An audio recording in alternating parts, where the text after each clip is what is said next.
A VPN, short for Virtual Private Network, is a privacy protection tool that is quickly becoming a must-have. But why do you need a VPN, and how does it work in the first place? A VPN helps your data travel through the internet safely, without big companies or cybercriminals being able to spy on your online activities. Also, a VPN swaps the real location of your device with a new one. This way, you can virtually travel to any country around the globe. So, who can benefit from a VPN? If you're worried about your online privacy, a VPN makes sure your identity and private information are not exposed when you go online. If digital security is your top priority, a VPN gives a nice additional layer of security. It encrypts your data so nobody could see what you send and receive. If you are a human rights activist whose freedom of speech is restricted, a VPN helps you to bypass censorship and speak to the world. Or, if you're on holiday in another country, with a VPN, you can bring your home entertainment anywhere you go. Here's a pro tip: check out Surfshark VPN. It has everything you need in a premium VPN, awesome speeds, and industry-leading protection that covers all of your devices. All you have to do is click connect. Secure your digital life and enjoy everything good that the internet has to offer with a VPN you can trust. Click link in the description and get 81% discount for your first order. Purchasing and washing the fabric. Measure the size of the wall that you want to hang the fabric on. Get a tape measure and measure the height and the length of the wall. You may need a friend to hold the tape measure in place while you take and note down the measurements. Don't worry about accounting for any outlets or small windows, as you need to purchase excess fabric anyway. Choose a lightweight, cotton or polyester fabric for the wall. Head to your local fabric store or look around at second-hand stores for patterns and colors that catch your eye. Bright patterns are good for small spaces, such as the inside of a wardrobe, while more minimalist fabrics are best for larger walls. Avoid using heavy fabrics like velvet or wool, as these are too heavy to be held up properly using liquid starch. If you pick a patterned fabric, you'll need to match the design up along the seam wherever there is a break in the fabric. The effect looks great, but it does take a bit more work to hang and get looking right. Buy enough fabric to cover the wall and at least an extra 3ft 0.91 m. Purchase the length of fabric that you need and a bit extra to ensure that you have plenty to work with. It's better to have too much fabric to work with rather than not enough.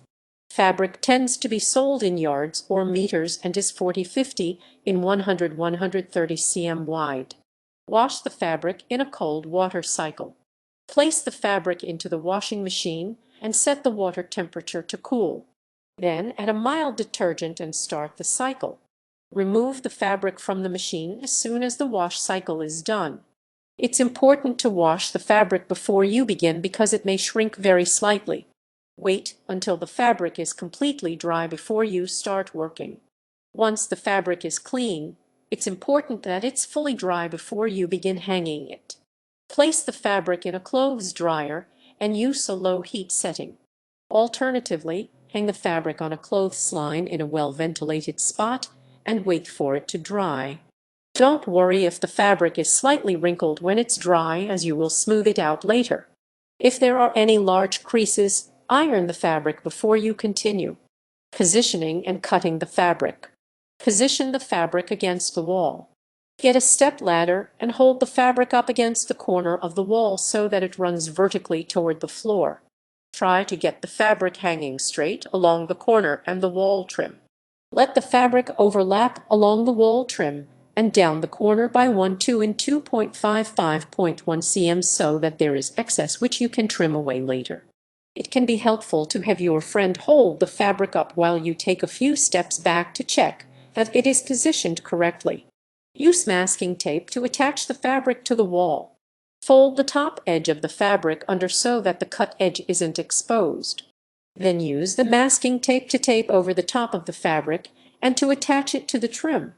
This ensures that there is plenty of fabric to work with. Don't place the masking tape on the cut edge of the fabric without folding it first, as this may cause the fabric to fray. Cut the fabric roughly to size with 2 and 5.1 cm of excess on each side. Ensure that there is excess fabric at the trim and by the corner. Then use fabric scissors to cut the fabric, making sure to also leave 2 and 5.1 cm of overhang at the baseboards. Don't worry about having too much excess or if it looks messy, as you'll get to tidy it up at the end. Use a utility knife to cut the fabric around outlets, windows, or light switches if there are any. Leave approximately 1/2 and 1.3 cm of excess, as you can trim this away later. Make sure to fold under any raw or frayed edges with masking tape. Hang and cut the fabric to size until the whole wall is covered. Repeat the process of hanging the fabric using masking tape and then cutting it to size with plenty of overlap at the trim corners and baseboards. Work your way towards the other corner of the wall. If you are using a patterned fabric, make sure that the pattern matches up along the seam between each piece. Make sure that each fabric panel is flush with the edges of the other panels rather than overlapping. If there are any frayed edges, fold these under with masking tape first. Adhering the fabric to the wall, place a drop cloth over the floor where you will be working. Using liquid starch, get a drop cloth and fold it to the size of the space where you're working. Make sure it rests flat so that it isn't a tripping hazard. Liquid starch can be very damaging to flooring and is a nuisance to remove. Use a paint roller to cover the wall with liquid starch.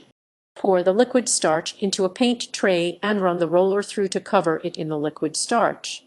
Get your friend to lift up the first piece of fabric while you work on applying a thick coating of liquid starch to the wall underneath. Only work on the wall under one piece of fabric at a time, as liquid starch dries fast. Don't worry if there are any spots that you can't reach because of the masking tape, as you can come back to these areas later. Alternatively, you can take the fabric down from the wall while you apply the liquid starch. However, it may be difficult to reposition again. Smooth the fabric down to help it stick to the liquid starch. Begin at the top of the wall and work your way towards the ground. Run your hand firmly down the fabric to get it to stick to the wall and to remove any wrinkles. Don't worry if parts of the fabric at the top and edges have trouble sticking down, as you can work on these later.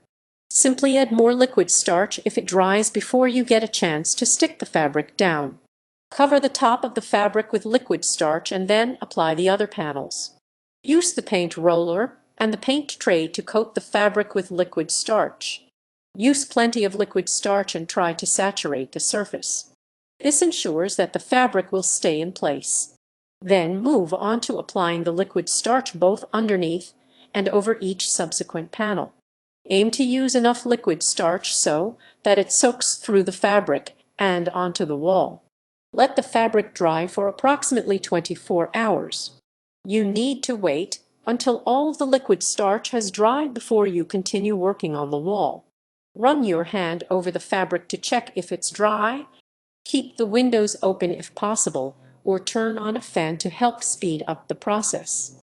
The length of time that it takes for the fabric to dry depends on the temperature and humidity. Finishing the edges and the corners, remove the masking tape when the fabric is completely dry. Get a step ladder and begin at the top corner of the fabric.